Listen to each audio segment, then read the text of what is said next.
Hi friends, welcome to Kavyanayana cooking channel. ನಾನು ಸುಷ್ಮಾ. ಬನ್ನಿ ಇವತ್ತು ಈವ್ನಿಂಗ್ ಸ್ನ್ಯಾಕ್ಸು ಪುದೀನ ಮಸಾಲ ಮಂಡಕ್ಕಿ ಯಾವ ಥರ ಮಾಡೋದು ಅಂತ ತುಂಬ ಸುಲಭವಾಗಿ ನಿಮಗೆ ಈಸಿಯಾಗಿ ತೋರಿಸ್ಕೊಡ್ತೀನಿ.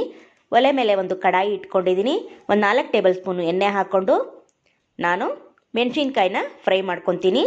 ಹಾಗೆ ಕರಿಬೇವು ಕೂಡ ಫ್ರೈ ಮಾಡ್ಕೊತೀನಿ. ಖಾರಕ್ಕೆ ನೀವು ಎಷ್ಟು ಬೇಕೋ ನೋಡಿಕೊಂಡು ಹಸಿಮೆಣಸಿನ್ಕಾಯಿನ ಇಲ್ಲಿ ಹಾಕೋಬೇಕಾಗುತ್ತೆ. ಹಾಗೆ ಕೊತ್ತಂಬರಿ ಸೊಪ್ಪನ್ನು ಸ್ವಲ್ಪ ಹಾಕೋತಾ ಇದ್ದೀನಿ. ಹಾಗೆ 1 ಕಪ್ಪಷ್ಟು ಪುದೀನ ಸೊಪ್ಪನ್ನು ಕೂಡ ಸೇರಿಸ್ಕೊಂಡು ನಾನು ಚೆನ್ನಾಗಿ ಎಣ್ಣೆಯಲ್ಲಿ ಫ್ರೈ ಮಾಡ್ಕೊತೀನಿ.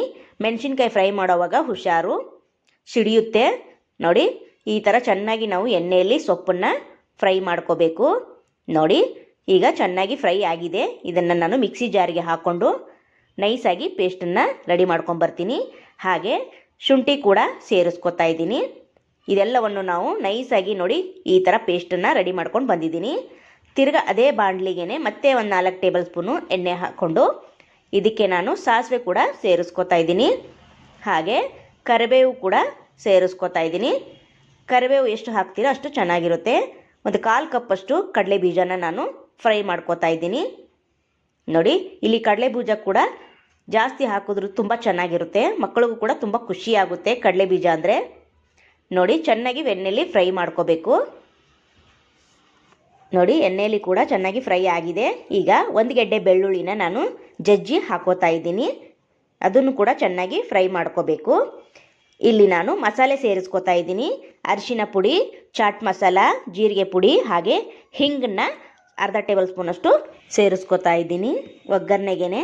ನೋಡಿ, ತುಂಬ ಅಂದರೆ ತುಂಬ ಚೆನ್ನಾಗಿರುತ್ತೆ ಫ್ರೆಂಡ್ಸ್. ನೀವು ಒಂದು ಸತಿ ಟ್ರೈ ಮಾಡಿ. ಡಿಫ್ರೆಂಟಾಗಿ ಮಂಡಕ್ಕಿ ಮಸಾಲ ಇದು ತುಂಬ ಅಂದರೆ ತುಂಬ ಇಷ್ಟ ಆಗುತ್ತೆ ನಿಮಗೂ ಕೂಡ. ನೋಡಿ, 1 ಟೇಬಲ್ ಸ್ಪೂನಷ್ಟು ಧನಿಯಾ ಪುಡಿ ಕೂಡ ಸೇರಿಸ್ಕೊಂಡು ಮತ್ತೆ ಒಂದು ಸತಿ ಚೆನ್ನಾಗಿ ಮಿಕ್ಸ್ ಮಾಡ್ಕೊಳ್ಳೋಣ. ನೋಡಿ, ಎಷ್ಟು ಫ್ರೈ ಆಗುತ್ತೋ ಅಷ್ಟು ತುಂಬ ಚೆನ್ನಾಗಿರುತ್ತೆ. ಗರಿ ಗರಿಯಾಗಿ ಕಡಲೆ ಬೀಜ ನಮಗೆ ಇಲ್ಲಿ. ನೋಡಿ, ರುಚಿಗೆ ತಕ್ಕಷ್ಟು ಉಪ್ಪನ್ನು ಸೇರಿಸ್ಕೊತಾ ಇದ್ದೀನಿ. ಮತ್ತೆ ಒಂದು ಸತಿ ಚೆನ್ನಾಗಿ ಮಿಕ್ಸ್ ಮಾಡ್ಕೊಳ್ಳೋಣ. ಹಾಗೆ ಆವಾಗಲೇ ರುಬ್ಕೊಂಡು ಬಂದ್ವಲ್ಲ ಪೇಸ್ಟನ್ನು, ಅದನ್ನು ಕೂಡ ನಾವು ಇಲ್ಲಿ ಸೇರಿಸ್ಕೊತಾ ಇದ್ದೀವಿ. ಇದನ್ನು ಕೂಡ ಚೆನ್ನಾಗಿ ಎಣ್ಣೆಯಲ್ಲಿ ಫ್ರೈ ಮಾಡ್ಕೋಬೇಕು. ಇದನ್ನು ನೀವು ಫ್ರಿಜ್ಜಲ್ಲೂ ಕೂಡ ಸ್ಟೋರ್ ಮಾಡಿ ಇಡ್ಬೋದು. ನಿಮಗೆ ಯಾವಾಗ ಬೇಕೋ ಆವಾಗ ಕಡಲೆಪುರಿಗೆ ಮಿಕ್ಸ್ ಮಾಡಿಕೊಂಡು ತಿನ್ಬೋದು. ತುಂಬ ರುಚಿಯಾಗಿರುತ್ತೆ. ನೋಡಿ, ನಾನಿಲ್ಲಿ ಪರಾತ್ ತಗೊಂಡಿದ್ದೀನಿ. ಪರಾತ್ಗೆ ನಾನು ಕಡಲೆಪುರಿನ ಸೇರಿಸ್ಕೊತಾ ಇದ್ದೀನಿ. ಗೊಜ್ಜು ನಾನು ಕಡಲೆಪುರಿ ಎಷ್ಟು ತಗೊಂಡಿದ್ದೀನೋ ಅಷ್ಟಕ್ಕೆ ಮಾತ್ರ ಗೊಜ್ಜನ್ನು ಸೇರಿಸ್ಕೊತಾ ಇದ್ದೀನಿ. ನೋಡಿ, ಸ್ವಲ್ಪ ಮೊದಲು ಸೇರಿಸ್ಕೊಂಡು ಮಿಕ್ಸ್ ಮಾಡ್ಕೊಳ್ಳಿ.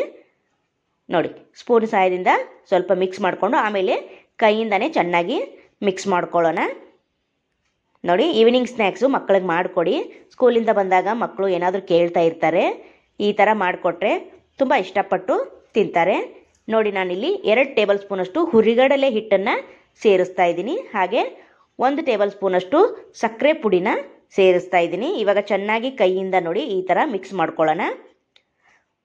ಹುರಿಗಡಲೆನ ನಾನು ಮಿಕ್ಸಿ ಮಾಡಿ ಇಟ್ಕೊಂಡಿದ್ದೆ, ಅದನ್ನು ಒಂದು 2 ಟೇಬಲ್ ಸ್ಪೂನಷ್ಟು ಸೇರಿಸ್ಕೊಂಡಿದ್ದೀನಿ. ಹಾಗೆ ರುಚಿಗೆ ಸ್ವಲ್ಪ ಸ್ವೀಟಾಗಿರಲಿ ಅಂತ ಸಕ್ಕರೆ ಪುಡಿನ ಕೂಡ ಸೇರಿಸ್ಕೊಂಡಿದ್ದೀನಿ. ನೋಡಿ, ಒಗ್ಗರಣೆ ಇಲ್ಲಿ ಸ್ವಲ್ಪ ಕಡಿಮೆ ಅನ್ನಿಸ್ತು ನನಗೆ. ಮತ್ತೆ 1 ಟೇಬಲ್ ಸ್ಪೂನಷ್ಟು ಮತ್ತೆ ಒಗ್ಗರಣೆ ಹಾಕಿ ನಾನು ಕಡಲೆಪುರಿನ ಮಿಕ್ಸ್ ಮಾಡ್ಕೋತಾ ಇದ್ದೀನಿ. ನೋಡಿ, ತುಂಬ ಅಂದರೆ ತುಂಬ ಚೆನ್ನಾಗಿರುತ್ತೆ ಫ್ರೆಂಡ್ಸ್. ನೀವು ಒಂದು ಸತಿ ಮಾಡಿ ಯಾವ ಥರ ಬಂತು ಅಂತ ಕಮೆಂಟಲ್ಲಿ ತಿಳಿಸಿ ಫ್ರೆಂಡ್ಸ್. ನೋಡಿ, ನಮಗೆ ಇಲ್ಲಿ ಕಡಲೆಪುರಿ ರೆಡಿ ಆಯಿತು. ನೋಡಿ, ಎಷ್ಟು ಕಲರ್ಫುಲ್ಲಾಗಿ ಗ್ರೀನಿಶ್ ಆಗಿ ಕಾಣಿಸ್ತಾ ಇದೆ. Wow, super. ಹಾಗೆ ಪ್ಲೇಟ್ಗೂ ಕೂಡ ಸರ್ವ್ ಮಾಡ್ಕೊಳ್ಳೋಣ ಬನ್ನಿ ಫ್ರೆಂಡ್ಸ್. ಹಾಗೆ ನಿಮ್ಮ ಫ್ರೆಂಡ್ಸ್ ಫ್ಯಾಮಿಲಿಗೆಲ್ಲ ಶೇರ್ ಮಾಡಿ. ಆದಷ್ಟು ನಾವು ಕಡಿಮೆ ಇಂಗ್ರೀಡಿಯೆಂಟ್ಸ ಬಳಸಿ ರೆಸಿಪಿಗಳನ್ನು ಮಾಡಿ ತೋರಿಸ್ತಾ ಇರ್ತೀವಿ. ತುಂಬ ಸುಲಭವಾಗಿ ಮಾಡ್ಬೋದು ಅಂತ ತೋರಿಸ್ಕೊಡ್ತಾ ಇರ್ತೀವಿ. ಹಾಗೆ ನಮ್ಮ ಚಾನಲ್ನ ಸಪೋರ್ಟ್ ಮಾಡಿ ಸಬ್ಸ್ಕ್ರೈಬ್ ಮಾಡ್ಕೊಂಡು ನೋಡಿ ಫ್ರೆಂಡ್ಸ್. ನೋಡಿ, ನಾನು ಈರುಳ್ಳಿ ಬಜ್ಜಿ ಜೊತೆ ಸರ್ವ್ ಮಾಡ್ತಾ ಇದ್ದೀನಿ. ಸೂಪರ್ ಅಲ್ವಾ? ಬಾಯಲ್ಲಿ ನೀರು ಬರ್ತಾ ಇದೆ ಅಲ್ವಾ ಫ್ರೆಂಡ್ಸ್? ಹಾಗೆ ನಮ್ಮ ವಿಡಿಯೋ ನೋಡಿದ್ದಕ್ಕಾಗಿ ನಿಮ್ಮೆಲ್ಲರಿಗೂ ಧನ್ಯವಾದಗಳು. Thank you for watching.